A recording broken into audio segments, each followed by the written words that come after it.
Reading with your kids. Hola, ni hao, konnichiwa, assalamu alaikum, shalom, mahaba, cha, bonjour, namaste, jumbo, bienvenidos. Hey, my name is Jadley. Welcome to Reading with Your Kids. We're coming to you from the beautiful, wonderful neighborhood of Reedville, located in the southwest corner of Boston, Massachusetts. We're so very honored and absolutely delighted that you join us in our mission to help all families grow closer through reading. We do that by sharing fun, thoughtful, and thought-provoking conversations with fascinating people who just happen to be writing books for kids of all ages. You can join us in that mission by telling all of your family and friends about the show and letting them know that they can hear us on the WREB AM/FM 24/7 radio network. They can find us on the iHeartRadio app, on Spotify, Apple Podcasts, Good Pods, Podcast Addict, Audible, Amazon Music, CastBox, Player FM, wherever you find your favorite shows. Taking a deep dive into how we can help our kids become better readers with Dr. Joe Lockavitch. He is the driving force behind failure-free reading. Later in the show, we'll have a listen back to our conversation with Ha Den, celebrating where wildflowers grow. Join us right now from the great state of North Carolina. Our guest is here today to help us learn how we can accelerate our kids' reading at home. Please welcome to the show the driving force behind failure-free reading, Dr. Joe Lockavitch. Hey, Dr. Joe, how are you? Jed, what a pleasure to be here. What an opportunity, and I'm so excited to have this opportunity to share information with your audience. I'm excited to have you on. We learned right before we hit record that Dr. Joe earned his doctorate here in Boston at Boston University. I used to work for University Hospital. That was part of that great institution, which has grown unbelievable so much in my lifetime. Yes, unbelievable. It's a wonderful institution, and you live in my opinion, one of the finest areas of the country. So I think I live in a fine area of the country down here as well, and I'm excited to talk. Yes, so let's get into it. Obviously, the Reading with Your Kids podcast, we're all about encouraging families to read more with their kids. I started the podcast because I knew that the foundation, that the relationship I have with my now adult kids was built on a foundation of reading. So I really wanted to push that bonding that happens when we read with our kids. But we discovered that there's so many other benefits that we get from reading, that our kids get, and our kids and us both get from reading together. But reading, there are some kids who struggle with reading, Yes. if you read with them every day.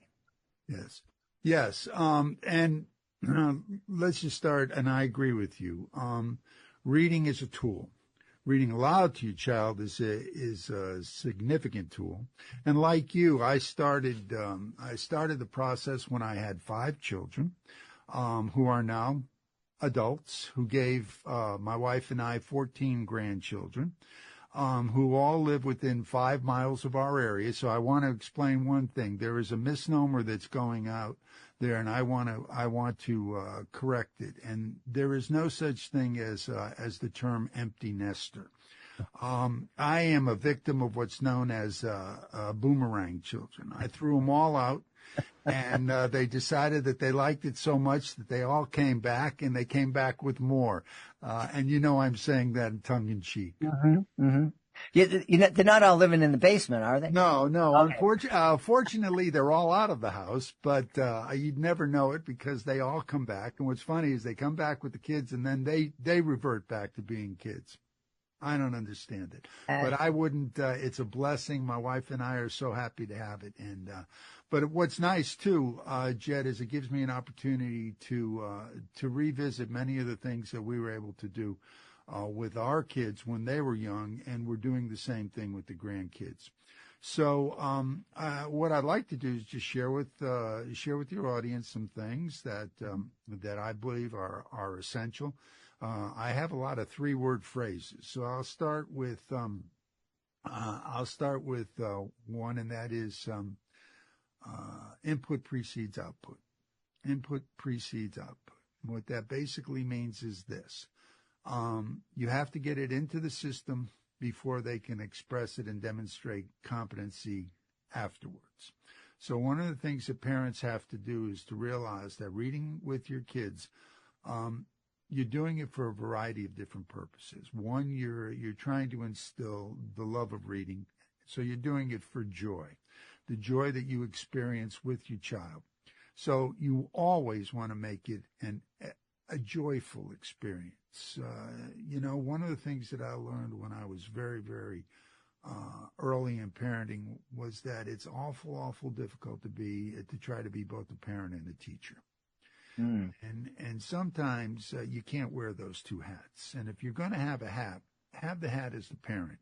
Show them that you also have a love of reading. Read in front of your kids. Let them know that books are important. And more importantly, set aside 20 to 30 minutes a day, quiet time, and one-on-one time when you and your child, regardless of the age, by the way. When I say child, you can do preschool, you can do elementary, but you've got as many adolescents that are out there in need of this time as there are preschoolers. And sometimes we forget because they get older that they don't need the time to be with you. Mm-hmm. So that's my first thing. The second thing, why do you read? I mean, everybody wants their kids to be successful. But if I could give you, as a former classroom teacher, university professor, school psychologist, special ed director, and for the past 35 plus years, an applied reading researcher, if I could share with your audience one word that would promote the reading comprehension levels of their kids when they get into school and in life, would it be worth listening to me run my mouth? I think so. Then I have a one-word secret, and this is the most important secret. You ready, Jed? I'm ready. Got my pen here. You got it. Vocabulary. Vocabulary. Let me say it again. Vocabulary, vocabulary, vocabulary, vocabulary. You read to develop vocabulary. And let me share with you the importance of this. Would you say that if we, as parents or as adults or as even business people, if we could create a test, so to speak, that we could administer to our child, to our student, to our future employee, that would determine their future success in an organization, from identifying those who are going to be the president all the way down to those who will be at the custodial, janitorial level? Would it be worth having that assessment? I think so, yeah. Okay. Do you know that test has already been in existence since the mid-40s? I didn't. I'm almost old enough to be alive in the mid-40s, but I was not aware of that. And do you know what it was? I don't. Vocabulary test. Oh, okay. What they would do is they would give they did a study in which they looked at from the executives to the custodial to the workforce to the managerial to whatever. And what they found was a tremendous correlation. Those who scored the highest led the company. Mm-hmm. Those who had the weakest vocabulary were having the greatest difficulty. And Jed, it makes sense because we are a highly oral society. And what that basically means is that, like it or not, you judge the moment you open up your mouth. And if you are articulate and if you can present yourself well, you're going to do well. If you can't, you're going to have difficulty. How's that sound so far? Sounds pretty good. And it backs up, something that we've been celebrating here on the podcast, that the fact that if you read with your kids every night for 20 minutes a day, by the time your kid gets to school, they will have heard close to 1 million more words than their peers who haven't been read to. Yeah, and in fact, I'll take that even one more step. Let me share with you a very famous study in which researchers went in and they looked in the home of preschoolers. Mm-hmm. And what they went into the home of 3 what they call three groups of parents. They went into the homes of professional parents. They went into the homes of blue collar, which was how they identified it in this. Mm-hmm. And at that time, because it was a 60, 70 study, but it's still as valuable today as it was then, welfare parents. Mm-hmm. And what they looked at was the number of words that kids are exposed to prior to coming into school. And what they found was this. They found that professional parents, such as ourselves, exposed our preschool kids to 35 million words. Wow. Blue-collar parents, and my numbers are not exact, but I'm pretty close. Mm-hmm. Blue-collar parents expose their kids to, I think, about 20 million words. And welfare parents or single parents, lowest income, that's what we're talking about, expose their kids to approximately 16 million words. Mm-hmm. So what you're talking about is by the time the kids started school, there was a 15 million word differential in exposure to vocabulary between the homes of the haves as opposed to the homes of the have-nots. Mm-hmm. And in addition to that, and this is equally important, they also done, now that was the quantitative analysis. Mm-hmm. And by the way, I can get you those exact numbers, and you can share that with the audience afterwards, or it's joe.lockavitch@failurefree.com, and I'll be happy to send it to anybody that wants to get that. Mm-hmm. But they also looked at the qualitative aspect.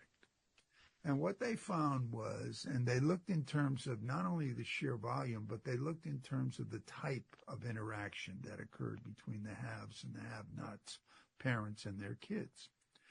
And what they found was that when they looked in terms of proactive as opposed to negative. Okay? Jed, I can't tell you how excited I am to be with you because you are the best podcaster out there.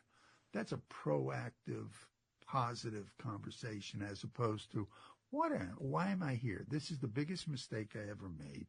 You don't know what you're doing. And you know, I don't want to be on this podcast. That's a negative. Mm-hmm. What they found was that generally speaking, there was approximately a 7-to-1 ratio between positive to negative in the homes of the haves, as opposed to almost a 3-to-1 ratio of negatives to positives in the homes of the have-nots. So not only are these kids coming to school with a significant deficit in terms of their exposure to language and vocabulary, they're also coming in where they're beating themselves up because they've been beat up first 4 years of life. Thoughts?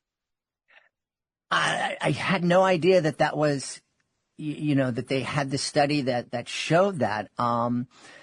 Of course, we understand that there are a lot of challenges. Folks who don't have face a lot of challenges. A lot of those parents are working 3 or 4 jobs and struggling. And so, yeah, it certainly makes sense that there's that wealthy parents are able to be more positive. They have more time and they expose the kids to more. See, my ability, I'm a former school psychologist. Mm-hmm. And my belief is that these kids are no more cognitively able than the have kids are no more cognitively able than the have not kids. Mm-hmm. But their exposure is what brings them to the higher scores. Mm-hmm.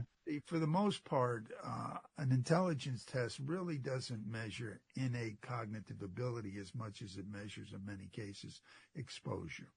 And you've got large numbers of kids that are coming to school with limited background knowledge. So what we have to do is we have to expand that background knowledge.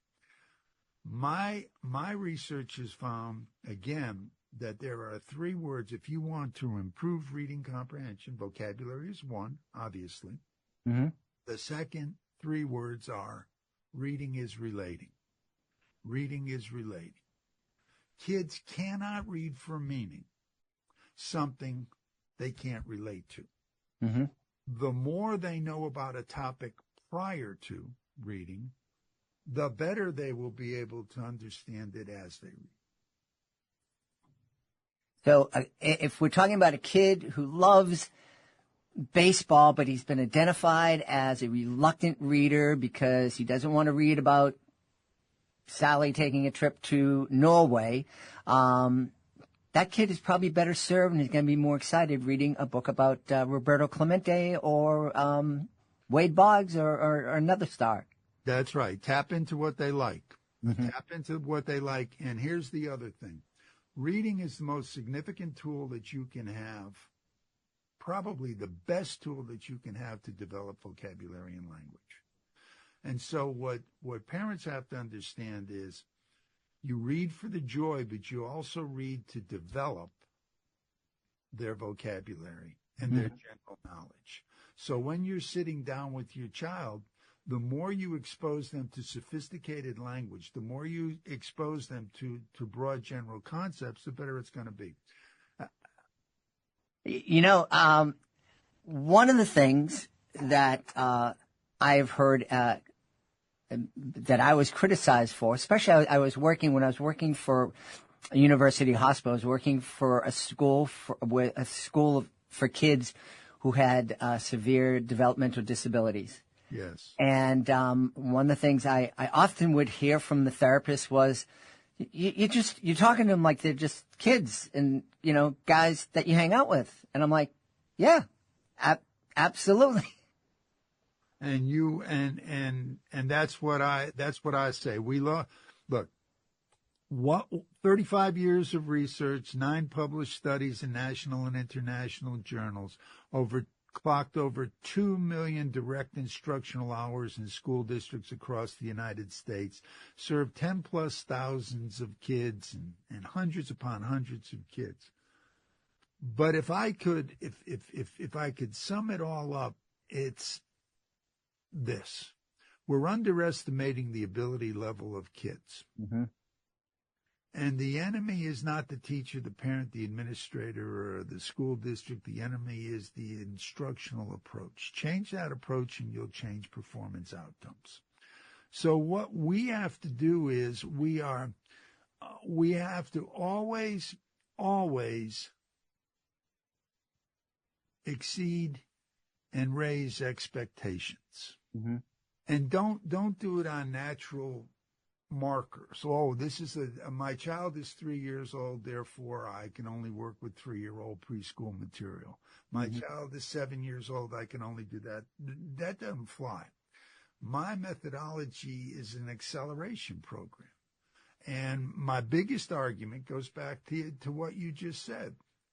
Sometimes what you have is a situation when kids are special needs, the adage is that they can't do much. So what we're going to give them is slower, lower, and less. My belief is just the opposite has to take place. They don't need slower, lower, and less. They need faster, higher, and more. Don't underestimate ability level. So when my first child was Tess, and when my wife Angela, when we found out that we were going to have Tess while Tess was still in the womb, at night I would actually talk to her in the womb, and I would say, Tess, this is your father speaking. I love you so much, and the word for today is psychology, and psychology means, and I would do that, and that was my goal. Because I knew that if there was a differential between the haves and the have-nots, it was exposure to language. And I'm a second-generation American My dad had to quit school at 16 to raise 4 other brothers and sisters. My grandfather came from another country where he couldn't speak the language, and so he had difficulty. A lot of times on Friday nights, he was a coal miner. He drank and gambled, and they had to get him out. And the only way they could get him out was they had to get the person in the community that could speak his language and also speak English. My grandfather, being a smart man, knew you eliminate the middleman, and basically it's English, and English is what makes it happen. And so the more if you want to look at successful people, if you want to look at the people that are going to the Ivy Leagues, listen to them speak. But that doesn't mean that they're the only ones that can do that. So if you're going to work with your child, why do you have to simply work with them in reading simple material? You can work with more sophisticated material. As long as you set the stage, as long as you preview the material, as long as you look at them. Look at the eyes. You know what I mean by that? Tell me. The eyes are the mirror of the mind. If you're talking to your child and there's clarity in their eyes and they understand what you're saying, then you continue to do it. Now, if on the other hand, they're gazing, you can see them rolling their eyes and they don't know where they are, you lost them. You got to bring them back. Now you have to ask, why do I have to bring them, or how do I bring them back, and why did I lose them? Is this too sophisticated? Is this a term they don't know? Is this a topic they don't know? Can I get them to the point where they can know it? Yesterday remember when we went yesterday out to a trip, and we did a lot of things there. A lot of the things we did at that trip, I can tie into this story today. Does this all make sense, Jed? Well, it does. And in going back to that example of the kid who loves baseball, but everybody thinks he's a reluctant reader, you can talk about physics through baseball. You can talk about speed, math, all these other things that you can relate. Exactly. And you're hitting it right on. Yeah. I mean, how do you time a hit? Where's the hit going to go? At the angle of the hit. If it goes at a 45 or an 80-degree angle, it's going out of the park. If it goes at another angle, it's just going to be a pop-up or go down, and you can start talking. All of those different things. Don't underestimate the ability level of the kids, but also don't go in there and beat them over the head with it either. It's just, do the word for today. Talk about it. Be sophisticated. Just tie it into, I'll give you an example.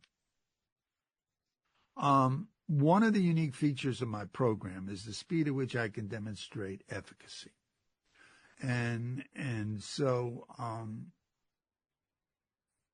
I would call schools and I would say, I've got a reading intervention for chronically struggling kids. And by the way, let me share with you one reading research fact that you can take to the bank too and share it with your group. All reading programs have value, but they don't have value for all kids. And so one of the things that parents have to understand, and we have to understand, and teachers have to understand, is that there's such a thing known as learning styles. That we all process information differently. And that sometimes some kids need to process information differently. Some are kids that need to run around. Some kids need to touch it. Some are kids that you can talk to. Some are kids you have to show. Visual, auditory, tactile, kinesthetic. Parents know the learning styles of the kids, so turn it into it. Get it into such a way that we're tapping into their ability. So I would go to a school, no matter where it was, and I would only go under 2 conditions. So I know, Jed, being the astute person you are, you're going to ask me what are the 2 conditions. I took the words out of my mouth. That's 2 great questions. The first was, I'll only come to a school or prison or whatever the heck it was, and I'll only work with the neediest kid you've got. That caught their attention. Now, ask me what the second question was. What's the second question? Second question is, if you don't see a dramatic change in confidence, reading ability, comprehension, and expressive fluency within 30 minutes, I'll walk out the door and you'll never hear from me again. I could see how that would get somebody's attention. Now, I've given this in inner cities. I've given it in rural areas. I've given it in maximum security prisons. I've worked with juvenile delinquent facilities. I've done it at conferences. Ask me how many times I walked out the door. Well, I have a guess, but how many times did you walk out the door, Dr. Joe? Not a single one. Okay. Not a single one. So I get a call from the assistant superintendent of special education in the Bronx, New York. Mm-hmm. And he says, Dr. Joe, I've heard your claim, but I'm in the Bronx, New York, and I want to know, will you come and do that claim? I said, well, yeah, I'll fly. And I flew up there, and they bring me Raul. And Raul is a ninth grade African-American Latino student, severely learning disabled, who came into the program in sixth grade, reading, a virtual non-reader, reading at best at a first grade level. Now, 3 years later of intensive intervention, you know where Raul is at this moment in time? I am guessing he is reading above grade level. He is right at a first grade level. No growth whatsoever. Oh, I was completely wrong. So now the question is, I'm there because they pulled their hair out at the roots. They don't know what to do with. They're even willing to bring a crazy man from Greater Charlotte to New York. So they bring him in. And remember what I said, reading is relating, input precedes output. Mm-hmm. So Raul comes in, and the first thing I say is, you're not in trouble. You're not in trouble. I just need you to work with me and tell me what you think of it. No right or wrong. He says, okay. So I show him the passage that I'm going to teach him. I show him 5 critical vocabulary words contained in that passage. Okay. And I say, too easy, too hard, just right. He looks at me and he says, too hard, man. I can't do this. Now, meanwhile, the superintendent and his team are looking at this passage and looking at these words. And I can see in their eyes, Jed, their eyes are saying, we've invited a madman here. And we're going to have to get security to take this man away, because there's no way on the face of this planet that Raul is going to be able to do this in under 30 minutes. So I said, okay. So I say, Raul, do you know this word? And he goes, no. Can you sound it out? Oh, well, yeah, I can sound it out. Attorney. The word's attorney, Ron. Mm-hmm. You know what it is? No, I don't. Let me ask you this. You live in the Bronx. Do you have any friends that ever get in trouble with the law? Oh, yeah. They get in trouble with the law. Okay, when they get in trouble with the law, what's one of the first people that they need? They need a lawyer. Oh, they need a lawyer. You want to know a fancy name for a lawyer? No, what is it? Attorney. Ever heard of it? I didn't know. Attorney. No. Could we be friends? Yeah, I think I like you. Well, if we're friends, or even slight friends, I could be an acquaintance to you. Does that make sense? Yeah. Okay. Now, does it make sense? Mm-hmm. True story, Jed. 30 minutes later, Raul is reading the following passage, just like I'm going to read, with the same amount of expression. The attorney and her acquaintance were astounded by the abundant size of the rock singer's house. The house was large enough to accommodate over 100 people. I go, what's this word? He says, attorney. What's this word? Acquaintance. What's this word? Accommodate. I put the passage back in front of him. Too easy, too hard, just right. He says, too easy. I said, whoa, wait a minute. who just took this from too hard to too easy in 30 minutes? And he said, I did. Now I say to him, and this is where it gets a bit sad for your audience too, and that's what I want them, that's what we have to prevent. I said, what grade are you in? He says, ninth. I said, what grade level do you think this passage is? He says, fifth. So already, Jed, he's starting what? Put himself down. 4 grade levels below where he is. Now I say, no, try again. You know what he says this time? 4th. And I say, try again. 3rd. And then I say, stop. You're going the wrong way. And all of a sudden, there's a jut that comes out in his jaw, and his back starts to move up. Go higher. 6. Sure. No. Higher. 7. No. Higher. 8th. 8th, 9th. How's it feel to read on grade level? And the kid that left was not the kid that came in. Mm-hmm. We're underestimating ability level. Change the conditions and you will change the performance outcomes. I love it. I love it. Input precedes output. Mm-hmm. Got to be you use the reading in the sense that you're a language teacher first, you're a reading teacher second, you're a content teacher third. Yeah. I started laughing when you were talking about speaking to your daughter in the womb. I did the same thing. And, yeah,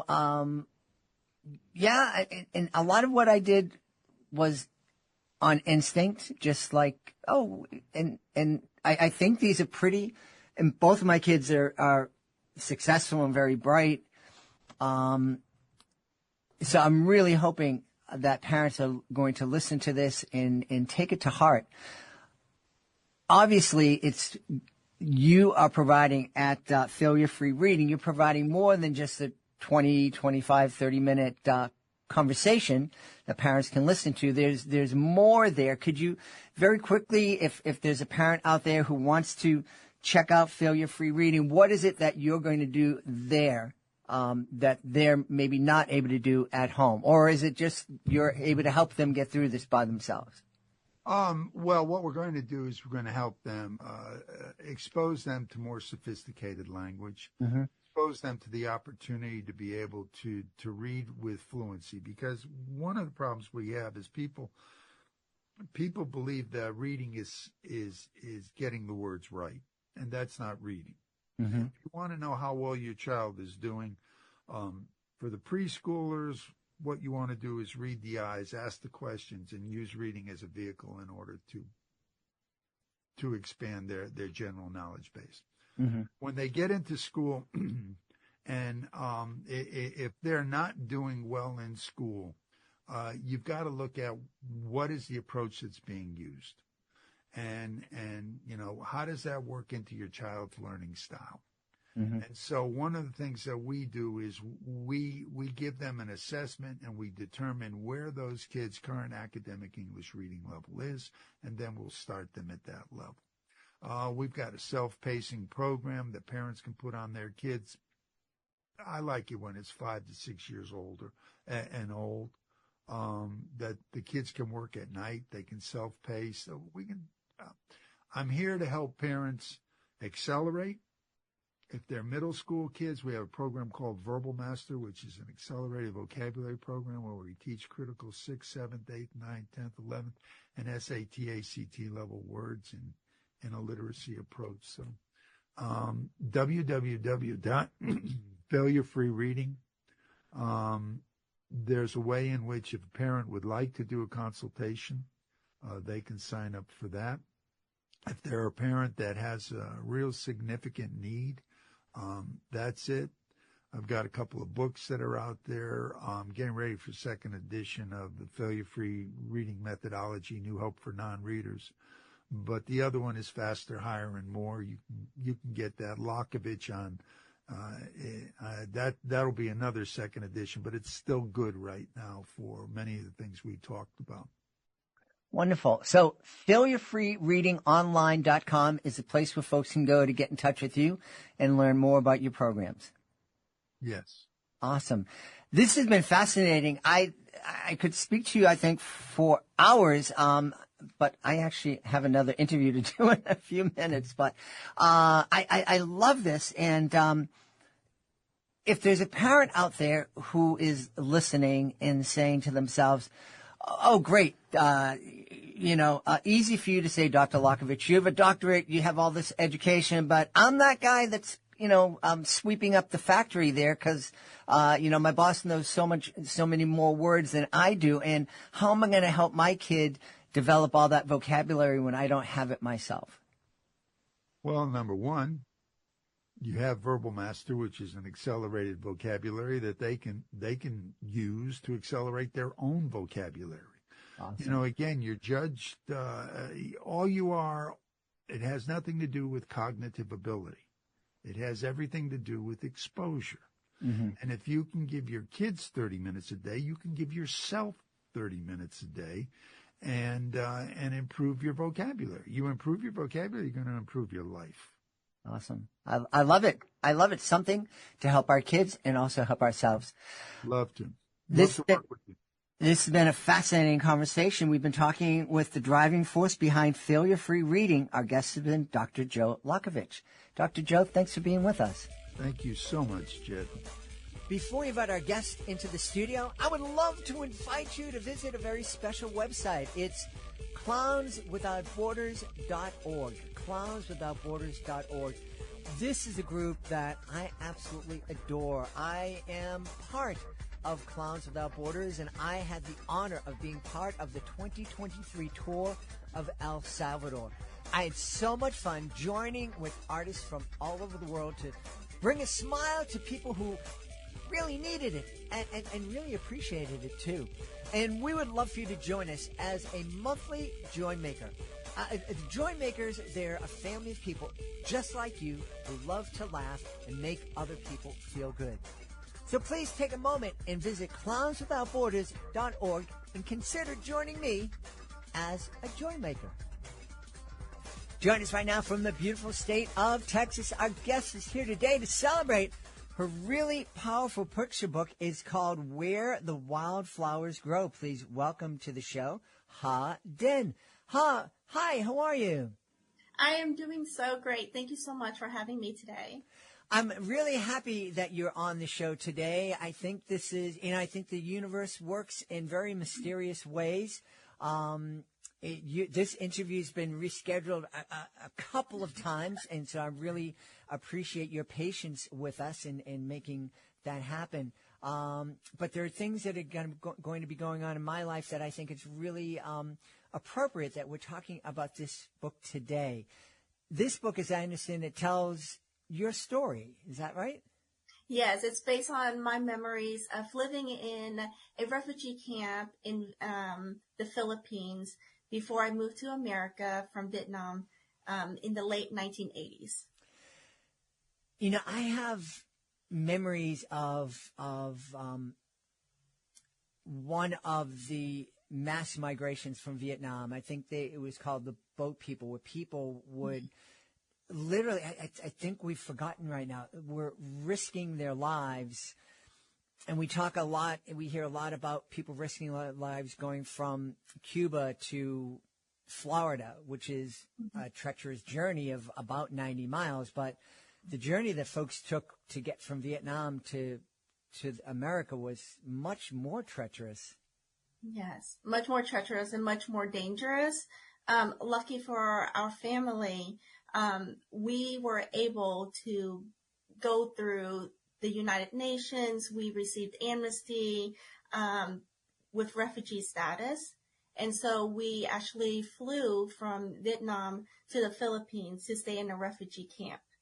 And then we waited to be sponsored by Catholic Charities to come to America. So in that aspect, our family, our journey to America was much safer, for sure, than all the brave men, women, and children who risked their lives to find a better way for their family and a better future and they knew that they had to leave the only home that they ever knew so that they could find a better beginning for themselves. And I think that's one thing that's lost on the current debate that's around immigration, or, people coming in through the southern border right now. No matter where you are on that issue, I think it's really paramount that we remember what we're talking about are human beings. And yes, that is so important. Yeah, we're talking about human beings who are, for the most part, fleeing a country where it's no longer safe for them to live, and they're leaving everything. And they are, you, as you said, your family was lucky in that you were able to fly from Vietnam to the Philippines. However, I am imagining that in going out and seeking that refugee status, your family was probably put in some kind of danger. So what happened was that after the war, my father had a really hard time finding work, being that the opposition was now in power. His opportunities were extremely limited. And with the 6 children, and then my mom and dad, the 8 of us, it was really hard to find, a bright future for us children and to have a good and safe life back in Vietnam. It was really hard for them financially, both my parents. So when we were given the opportunity through the Immigration Act to apply for refugee status, my family was very excited because we knew that that really was our ticket to a better life. Mm-hmm. And even though we were able to fly to the Philippines and stay in the refugee camp to wait to be sponsored, the journey was, for my parents, I feel, was very difficult for them because Vietnam was all that they knew. Mm-hmm. They knew that they literally had to start all over again. And I don't think I understood it when I was young, how difficult that is for adults to start something new. Mm-hmm. Until I became a mom myself. And then I put myself in their shoes. And I asked myself what would happen if we had no other choice but to leave the home that we ever knew and then start somewhere else where you have no connections, you have no true understanding of your new home, you don't know the language, and then you're having to also raise children there and start a new beginning and try to be hopeful, but also just being human, just being very nervous, but also anxious at the same time, but trying your best to cope with all the emotions and try to be so positive for your children because you just want to be there for them. Yep. And I think that the essence of my story is that, yes, I want to tell the story of how our family came to America, and the setting is so special because it's not one that is often talked about in children's literature. But also that I wanted the young readers and their families and the teachers and anyone who picked up the book to really see the human side of the family, of the child refugee, and all the emotions that go through their minds and in all the experiences that they've gone through to get them to that point. And I really love that you touch on how, when you hear of all the stories of people risking their lives coming to America as we speak, you really have to stop and think about like the human side, what caused them to be so brave, mm-hmm. to go on that treacherous journey for themselves and for their family, to find freedom and safety. Yep. Yes. Now, we're talking about folks coming up from Venezuela, from folks from Africa flying to Ecuador and then coming up. The journey, people may not realize it, but right now, anybody that starts their journey to the United States in South America, they first have to walk through the Darien Gap, which is a 100-mile stretch of jungle in Panama. That is, there's no roads. It's deadly. And then just think about walking through Central America, through Mexico, and if it was just walking, that's one thing, but now you're also talking about cartels and all sorts of folks who are looking to victimize people who are the most vulnerable people in the world. And again, you can be on either side of this issue, but I think what I don't hear when I hear people arguing about this, I don't hear them talking about the human beings that are that are central to this issue. So I'm really happy that we're here talking about this. Tell us a little bit, what was it like? We hear the, refugee camps. That's a term that most of us have heard, but I don't think many of us understand what that means. What was it like living in a refugee camp in the Philippines? So this is kind of the reason why I wanted to really highlight this special setting in the story, because a lot of times when we hear about refugee camps, understandably, we think of children crying and people who are displaced looking for a new beginning, a new home. The refugee camp in the Philippines where we stayed at was a very special place because most of the people who were living there were granted refugee status. So they knew that it was just a matter of time that they would be sponsored to find a new home, mainly in America, or they could fly to Canada or other European countries or in Australia. So there was a sense of hopefulness. There was a sense of optimism that ran through the refugee camp. And those were the memories that I kept with me, even though when I was there, I was only 5 years old. But I just remembered that when we left Vietnam, how excited my parents were. I had no understanding. I just knew that we were leaving. They were telling me that we're going to a better place, a new home. And then I found myself in a refugee camp in the Philippines. I was like, oh, is this America? Is it really? Is this America? And so then it was explained to me that we were going to temporarily live here until we were sponsored. And to me, I was very okay with it because it was kind of living in Vietnam again, because a lot of the people who were living on outside of the refugee camp also came from Vietnam. So we all spoke the same language, and it was a very happy and optimistic place because everybody would introduce themselves and they would be, well, when are you leaving? When are you leaving? And it was just a community in itself. My siblings were able to find friends who were Catholic, and they wanted to join the youth group, the Vietnamese Eucharistic youth group that was there at camp.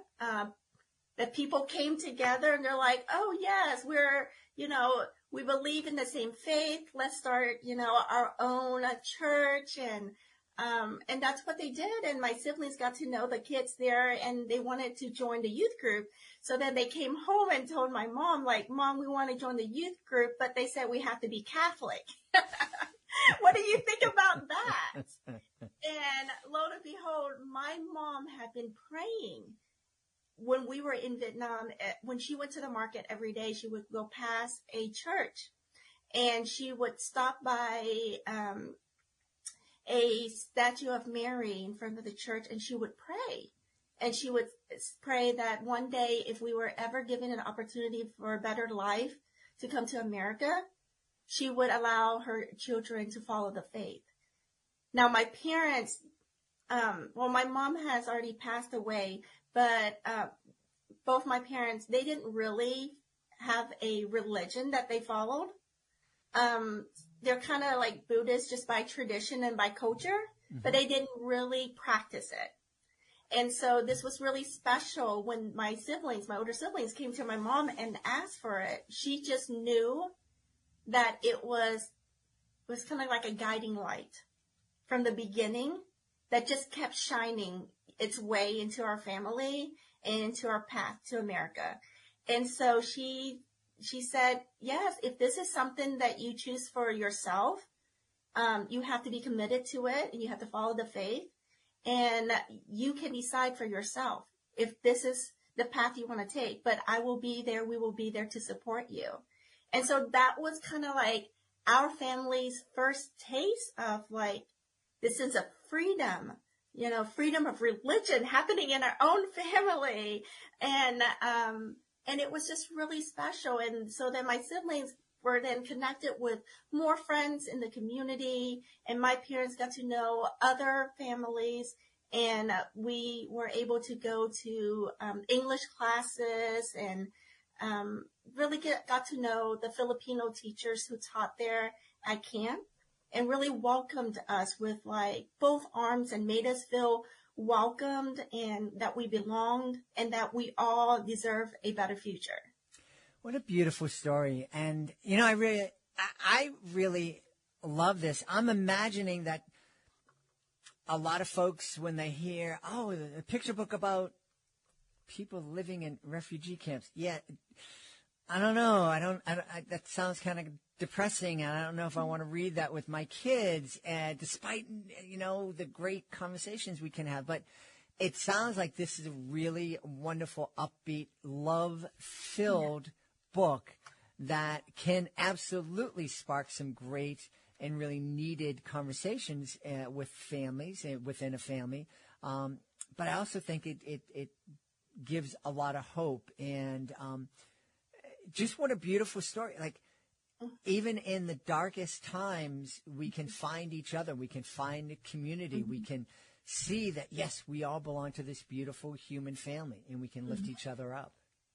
And that really was like my goal when I was writing this story. Just like you said, when we think of refugee camps, we think of like a place that's very depressing, but also that minimizes basically experiences of all people. We got very lucky. Our experiences at the refugee camp was very optimistic and very hopeful.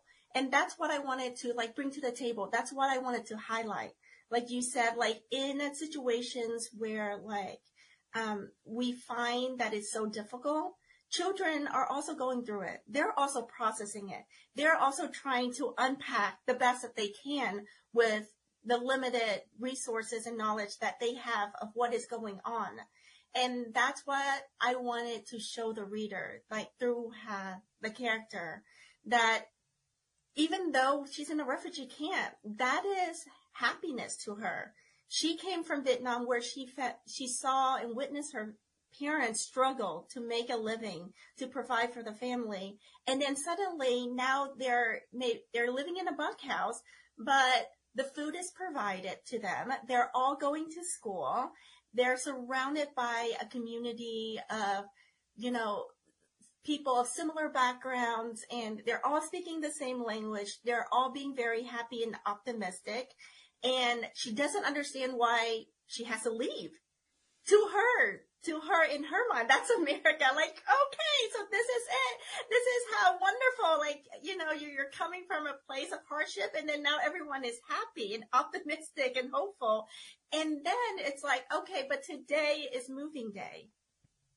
And her mom and dad are so happy. Her siblings are also happy, even though they are packing up all the memories and all the friendships that they're taking with them.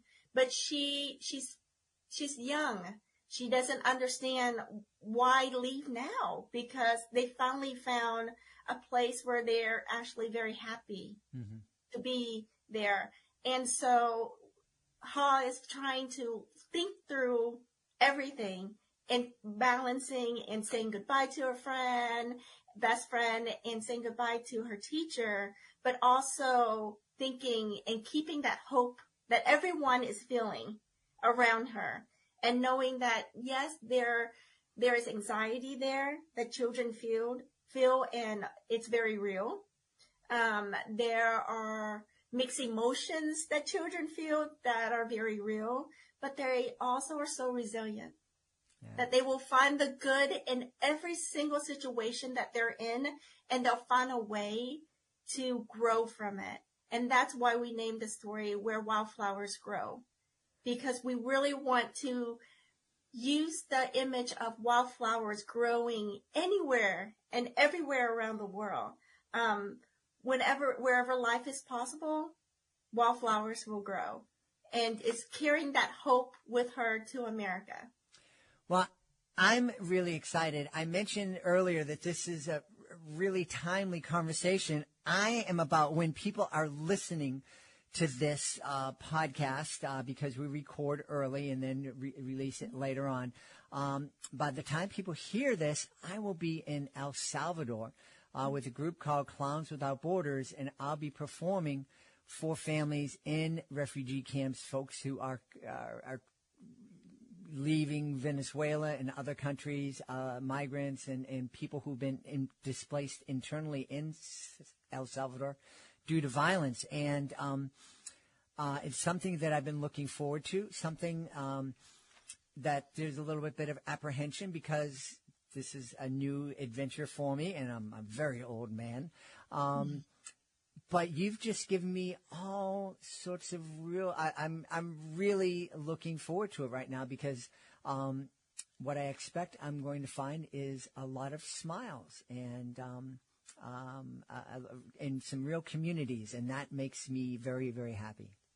When you shared that you were going on this journey, and I was just blown away because if I were still back in the, refugee camp and somebody took their time to come and entertain me, to take me as a way to escape the environment that I'm in, the situation that I'm in for just, half an hour. That is right there is such a present. It would allow me to be a kid again. We hope you've enjoyed this episode of Reading with Your Kids and will join us for the next exciting episode of the show. Remember, you can find us on the iHeartRadio app, on Apple Podcasts, Spotify, Amazon Music, Good Pods Podcasts, and a CastBox Player FM, wherever you find your favorite shows. And, of course, you can listen to us on the WREB AM/FM 24/7 radio network.